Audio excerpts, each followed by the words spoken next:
They've gotten a hell of a lot of criticism, much of it well-deserved, but they deserve some credit for this. Representative Seth Moulton of Massachusetts is talking about important changes at Norfolk Southern, the embattled owner of the train that derailed in February in East Palestine, Ohio. The railroad just disclosed a total overhaul of what can trigger millions of dollars in cash awards for its executives. Senator, I'm committing to do what's right. It's a major shift in corporate strategy that comes after an exclusive series of Scripps News investigative reports that exposed how the company paid out millions of dollars in cash to executives for taking cost-cutting actions that critics say made trains longer and more dangerous. What our Scripps News reporting revealed outraged members of Congress like Moulton, who in early March promised to push for change. This is a great credit to you and your investigation that we know about this now, and we're going to be zeroing in on this much more closely. At the time, Senator J.D. Vance piled on the pressure. And instead of paying, massive bonuses to railway CEOs, I think we should be asking some tough questions about why we lag behind the rest of the world when it comes to safety. They have cut costs in every conceivable way on safety. After seeing our report, Senator Jeff Merkley took action and formally wrote Norfolk Southern demanding to know whether the railroad was going to make changes and start directly incentivizing its leaders to make the railroad safer. And just this week, Norfolk Southern told Scripps News through a spokesperson, the compensation of our entire management team will now be based in part on performance on related safety metrics, saying we will continue working to get better. The company's recent Securities and Exchange Commission filing shows new triggers for cash awards.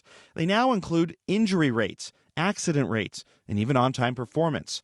And in what the company calls its new strategy, Norfolk Southern changed course on what had been the biggest driver of cash awards, a controversial financial target known on Wall Street as the operating ratio, which put a premium on squeezing costs and increasing revenues.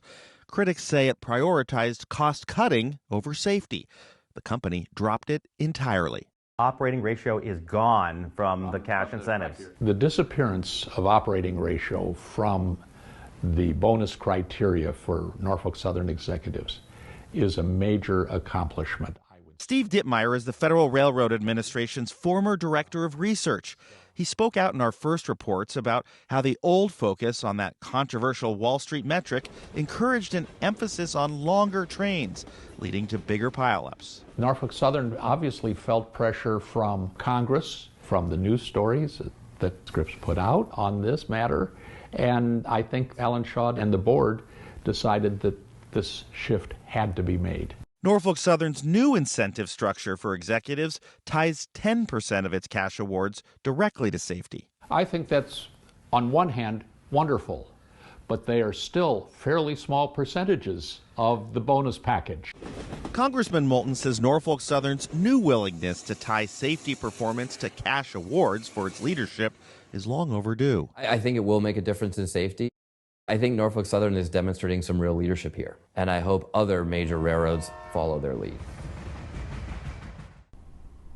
Now, Representative Moulton does offer a note of caution here, saying that while the changes should incentivize better safety, ultimately we'll all just have to wait and see exactly what Norfolk Southern does and how many reforms they put in place. Mark Greenblatt, Scripps News in Washington.